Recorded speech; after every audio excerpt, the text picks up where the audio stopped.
the receiver winds up the company's affairs. It's been revealed that debts amounting to a massive £28 million are involved. But the government has refused to take over the burden by nationalisation. In defiance of Heath's policy, the Clyde workers occupied the yard and staged an historic work-in.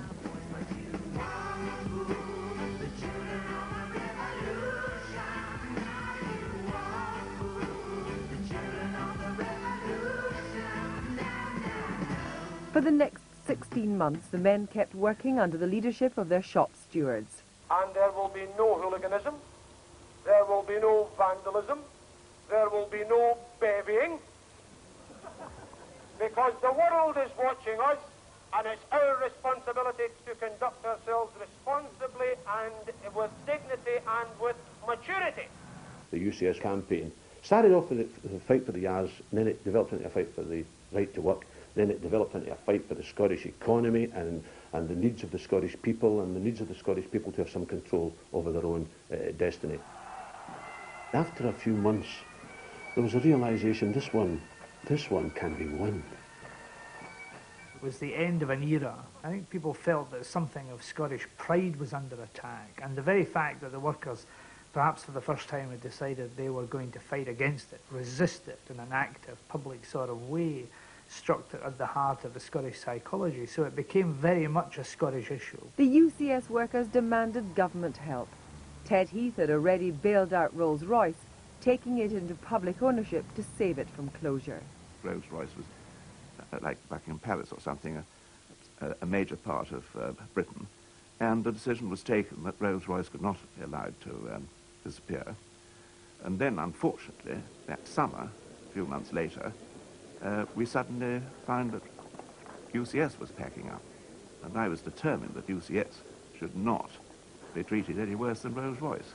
I sometimes wonder if it was actually the right thing to pour all this money into the shipyards, into UCS, and down the river as well.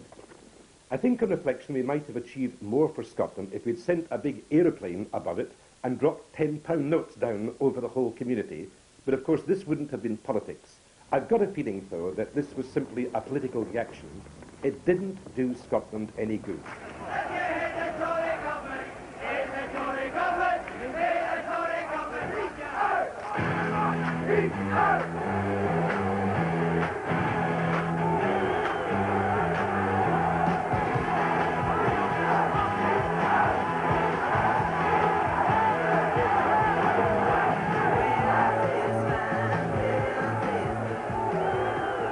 Ran the election under the banner, "Who governs Britain?" But north of the border, people were also asking who should govern Scotland. The discovery of oil in the North Sea meant the nationalists had a strong economic as well as cultural basis for their politics. The SNP pushed the seductive message that oil could be poured on Scotland's troubled economy. According to the SNP, you could be a poor Briton or a rich Scot. You're the one girl in town I'd marry. Girl I'd marry now if I were free. I wish it could be. Scotland's oil is now worth a minimum of £150,000 million. What are we Scots going to get from it without self-government? Here we are, potentially one of the richest countries in the world for 5 million people. Surely we should see improvement of roads, we should see improvement of the shocking housing, the very poor state of many people. So people realised that they married the two things together, and that campaign helped it. We should be determining the rate of exploitation of the oil. The SNP's oil campaign at that time was absolutely vital, because the argument had always been in Scotland, oh, it would be lovely to have our own parliament, but oh, we couldn't do it, you know, couldn't afford it, who would pay for it? But the oil campaign finally put paid to the argument. The great majority of people in Scotland looked back and said, well, look, that is the wrong argument. The argument is that all of us, this whole country, the United Kingdom, could be an awful lot better off on the basis of oil, and there is no need to drive the wedge between Scotland and England in order to achieve that. So people actually stood back from the crudeness of the nationalist message. But the Nationalists were on a roll. Margaret MacDonald won a by-election in Govan, and at the February 1974 general election, the SNP won 7 seats. In the October election of the same year, they got 11 and became known as Scotland's football team. The SNP's success proved a major headache for the new Labour government under Prime Minister Harold Wilson and the Scottish Secretary Willie Ross. Labour under Ross had been anti-devolution throughout the 60s and early 70s. Ross saw Home Rule as the appeasement of nationalism and was known as the hammer of the Nats. Most of that is going to build up the industry of this country through the new instruments that we are fashioning, through the NEB, the SDA, the new opportunity we're given to Ferranti, to Chrysler, to British Leyland. These are the things that first of all matter.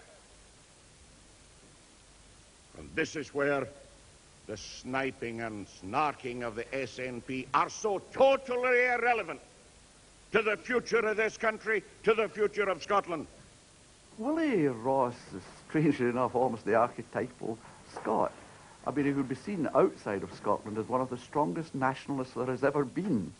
If Willie Ross had chosen to lead the nationalists rather than to fight them, we might be in a quite different situation today. Fearful of the SNP, however, Labour's London leadership forced a divided Scottish party to accept devolution in the summer of 1974, a policy it has held ever since. And this demand is currently being articulated in the demand for a Scottish Assembly. The irony is the Scottish Party was, particularly in 1974, much more coy about the Scottish issue than the National Party was. Labour immediately started work on a devolution bill. You're not a dream, you're not an angel, you're a woman. I'm not a king, I'm just a man. But as Labour embraced devolution, the new Tory leader turned her party against it. It certainly seemed to me that Mrs. Thatcher regarded devolution as a load of rubbish, and more important, as rather dangerous rubbish as well. If you have an assembly with tax-raising powers, it will create terrible economic problems for Scotland. If you had an assembly without tax-raising powers, then of course the sad fact is all the problems of Scotland would be blamed on Whitehall. Devolution dominated and dogged British politics in the 1970s. Labour spent 3 gruelling years forcing legislation through Parliament. Mrs. Thatcher led the Tory charge against Home Rule. But the real damage was done by 2 Labour MPs. Tam Dalyell's relentless questioning wounded devolution, and George Cunningham's 40% rule proved fatal. The rule stated that if less than 40% of the electorate, all those entitled to vote in the referendum, said yes, Home Rule would fail. If that had been the benchmark in any British general election since the war, no party would have been victorious. We're under Montreal's army, we're going to the Argentine, and we'll really shake them up when we win the World Cup, 'cause Scotland are the greatest football team. After Argentina, the Scots were crestfallen, and it was partly the hangover from the World Cup that blighted the Yes campaign. Remember this trite little phrase that if it was a no vote the following Thursday, it would be, quotes, like Argentina all over again. And I thought, no, is this really the level on which this debate is to be conducted?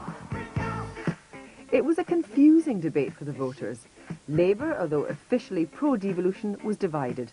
The Conservative Party, officially anti-devolution, was divided. And the SNP was shunned by the Labour Yes camp. Malcolm Rifkind, later Conservative Foreign Secretary, was a leading Yes campaigner. And Tam Dalyell, then as now, led the charge for a no vote.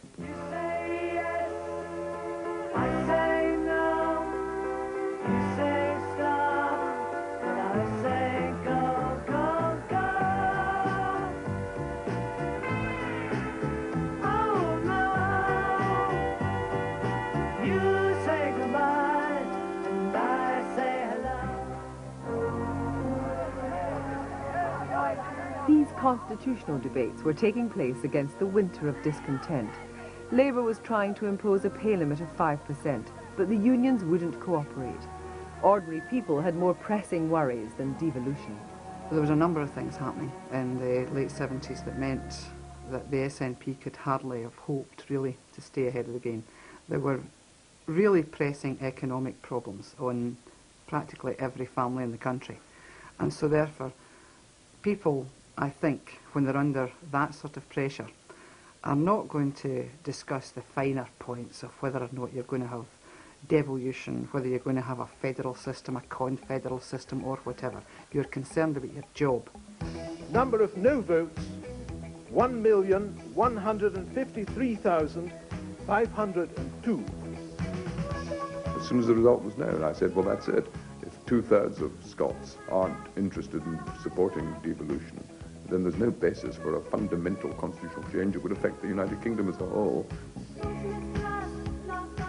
If the Scots felt that in the referendum campaign the politicians let them down, some politicians felt it was the other way round. It wasn't Scotland's finest hour.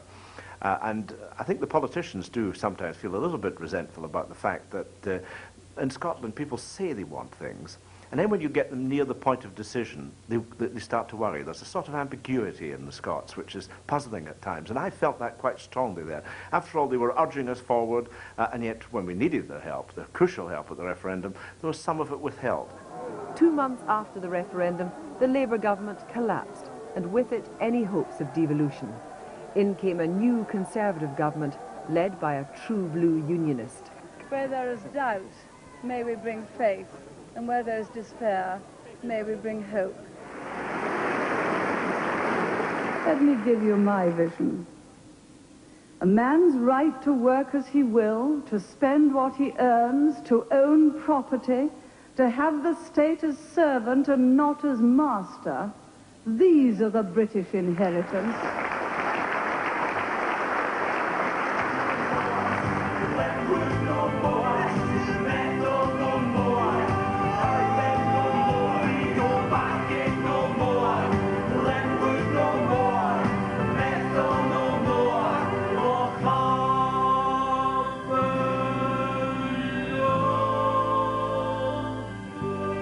Thatcher sees the country as some sort of giant marketplace where people as individuals compete against each other for supremacy.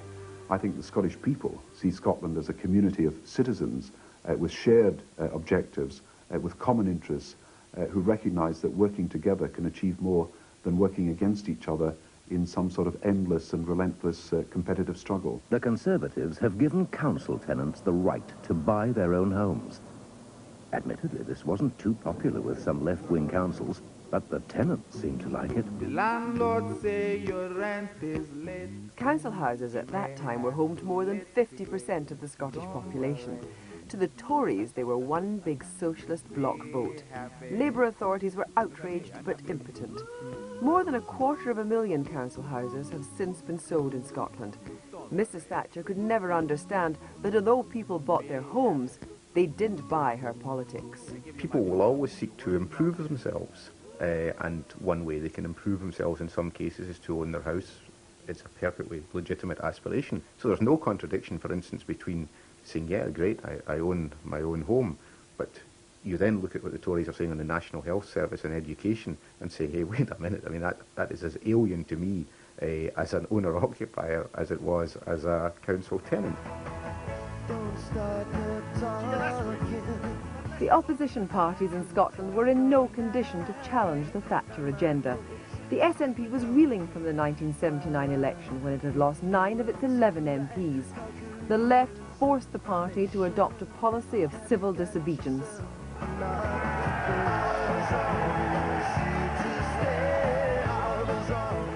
The patience of the SNP's law-abiding leader finally snapped. Cannot and will not tolerate behaviour which is divisive and harmful. The expulsion of the 79 group in 1982 ended the policy of civil disobedience but brought war in the SNP to a head. Immersed in their own troubles, the nationalists made little impact in the mid-1980s. Internal battles divided Labour too. In the full glare of publicity, the Trotskyist militant tendency successfully infiltrated constituency parties across the country. The early 1980s were dark days for the Labour Party. I remember walking away from the Wembley conference very disconsolate about the future of the party and feeling it was pulling itself apart, because very few Scots actually did anything so foolish as to leave the party. And I think the Labour Party owes a great debt to Scotland, because we were the ballast. We held the ground, the necessary ground, during the years in which the Labour Party faced up to its own problems. So you better get ready, ready to go. You can get as you are, hey as you go, hey as you go. The 1980s were Mrs. Thatcher's decade.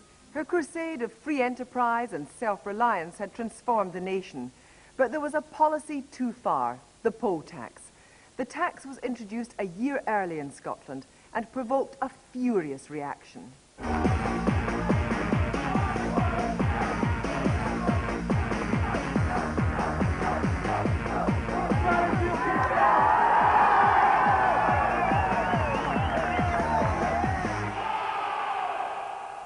I get the impression the poll tax problem in Scotland was simply that people in Scotland felt they were being used as mugs. I think the Scots probably had good reason to feel bitter that their complaints and their protests were rather brushed aside, but too bad by-elections in England and the government goes daft. One moderate Conservative of the old school was clear why his party did so badly. Some of those things that are great value to us in Scotland over the generations, the centuries, we've always given a higher rating to them, such as education, such as the social services. I think people had a sense that they were perhaps not being given the full priority which they should have been given. The 1987 general election caused Scottish Conservatives to do some soul-searching over Home Rule. But by the following year, they decided. Mrs. Thatcher delivered the verdict. As long as I am leader of this party, we shall defend the Union and reject legislative devolution unequivocally. Mrs. Thatcher redoubled her efforts to win favour with the Scottish people. Her lack of popularity wasn't for the want of trying. But at the Cup final, football fans made their feelings clear.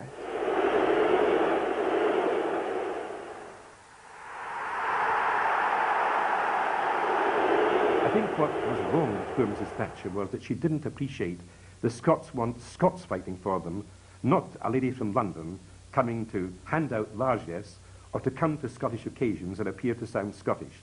Mrs. Thatcher, ironically, when you look back at her decade or so, has maybe proved to be the greatest of all Scottish nationalists. This arch-unionist, hectoring figure has brought out the worst in Scotland in terms of a latent chauvinism, but has also brought out something very good and positive, which is she's forced the parties in Scotland, and indeed the establishment in Scotland beyond politics, to rethink its role, to rethink the system of decision-making in Scotland. So, irony of all time, maybe we may yet have to raise a dram to Maggie for doing so much for us. The Nationalists emerged reunited after their identity crisis of the early 80s, now a party of the left. At their Inverness conference in 1988, they backed a campaign of mass non-payment of the poll tax and fashioned their new concept of independence in Europe. We want to sit wherever the nations sit, be it in the United Nations, the Commonwealth, and of course in the European community. And we found that that immediately got rid of the separatist tag. Because you can't go on about customs at the border when there's not going to be customs at any of the borders. Jim Siller's Scottish National Party, no poll tax, 14,000. 2 months later, it was again at Govan that the Nationalists triumphed, a vindication, they believed, of confrontational politics. Just over a month ago, it became quite plain that Thatcher wanted to take over Scotland and make us just another little bit of Tory England. The message from Govan is, you're not on.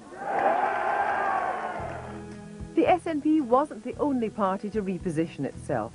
The Scottish Constitutional Convention, spearheaded by Labour and the Liberal Democrats, drew up a blueprint for a Scottish Parliament. The world was on fire, no one could save me but you.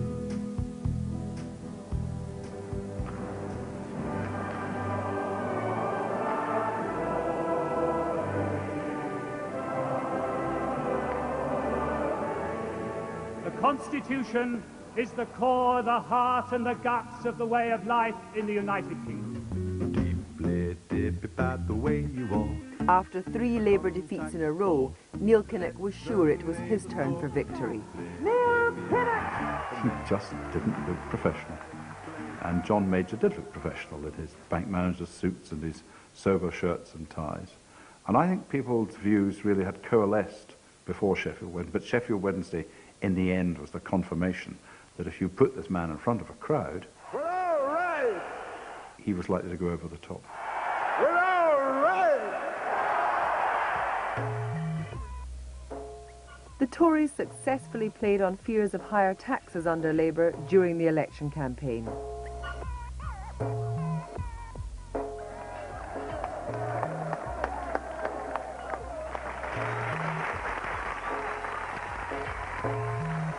Confounding all expectations, the Tories increased their vote and gained 2 seats in Scotland. The opposition was traumatised and formed the all-party Scotland United. Scotland United cannot be divided.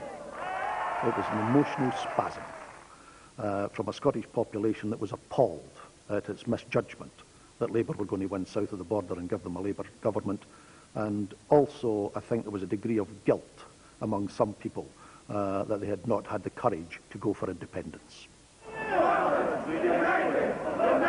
Despite a huge rally in December 1992, Scotland United foundered. The movement couldn't agree a way forward. It fractured and died.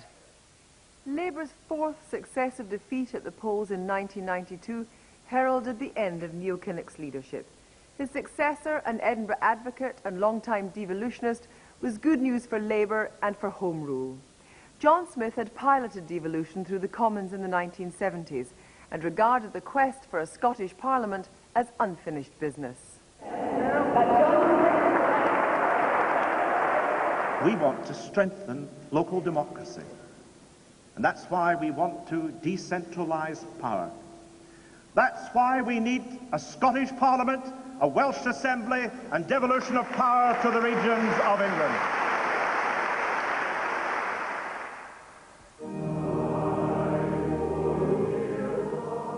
John Smith wasn't only the leader of the Labour Party, he was really the leader of his political generation in Scotland. He was by some distance the most accomplished, the most successful, the most committed. Tony Blair was elected as John Smith's successor. The new Labour leader pushed ahead the reform of his party. The Conservatives, however, reeled from one crisis to the next. Today has been an extremely difficult and turbulent day.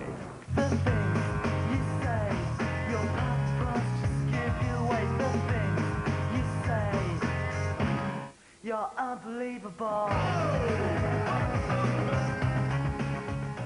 But in Scotland, the killer blow was freeze, not sleaze.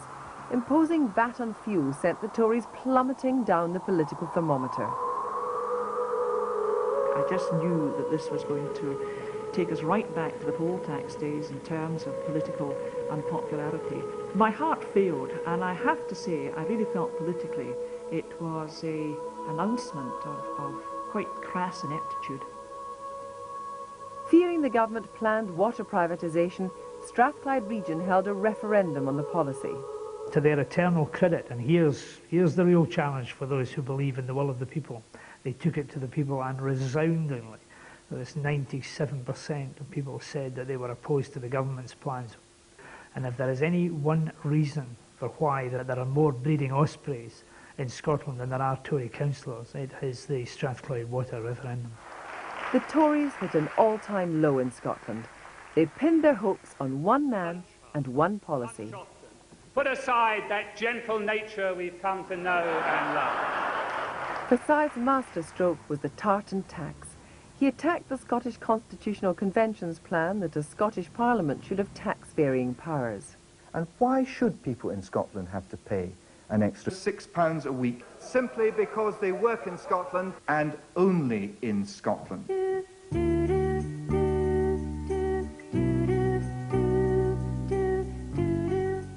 Forsyth's jibes forced Labour to promise a 2-question referendum, the first on the principle of a Scottish Parliament and the second on whether it should have tax-varying powers. The announcement was made without any consultation with the Liberal Democrats, their principal partner in the Constitutional Convention. Well, it was a slap in the face.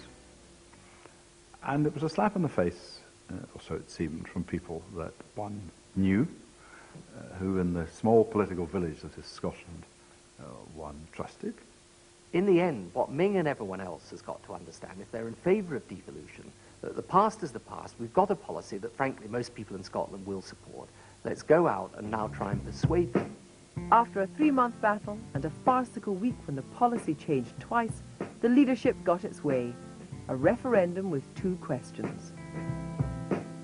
This is a referendum that's designed to fail, and a Labour leader who's deliberately disabling a long-standing policy which is deeply cherished by many of its members in Scotland. There's no other reason for taking the weakest part of the devolution package, the ridiculous, absurd tax-varying power, and isolating it in a separate question, a referendum. I mean, that is a self-destruct mechanism. Keir Hardie was in favour of devolution. All Labour leaders have been in favour of devolution to one degree or another, but I want to be the Labour leader that delivers devolution. Michael Bruce Forsyth, Scottish Conservative and Unionist Party, 13,971. Anne Maguire, the Scottish Labour Party, 20,000.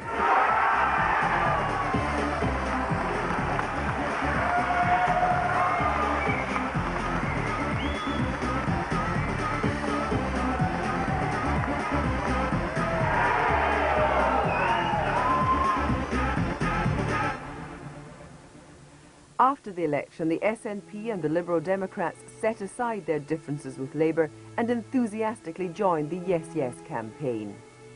The desire for home rule has ebbed and flowed, but each wave has crashed further up the beach. Scotland now has a nationalist party which attracts a quarter of the vote, and Labour and the Liberal Democrats are fully committed to home rule. And yet questions remain. Scotland has a deep and abiding capacity for self-doubt. If the Scots vote yes on Thursday, this restless nation will have a new parliament for the millennium. Will it answer the demand for greater democracy, or will it fuel the desire for full independence? One thing is certain. A yes vote will cause every country in the United Kingdom to re-examine its own nationhood and sense of Britishness. If Scotland votes no in this political climate, it will surely kill home rule for a generation and will destroy a key plank of this Labour government's agenda for change in the UK. On Thursday, the talking will be over, and whatever the outcome, the people will have made an historic decision.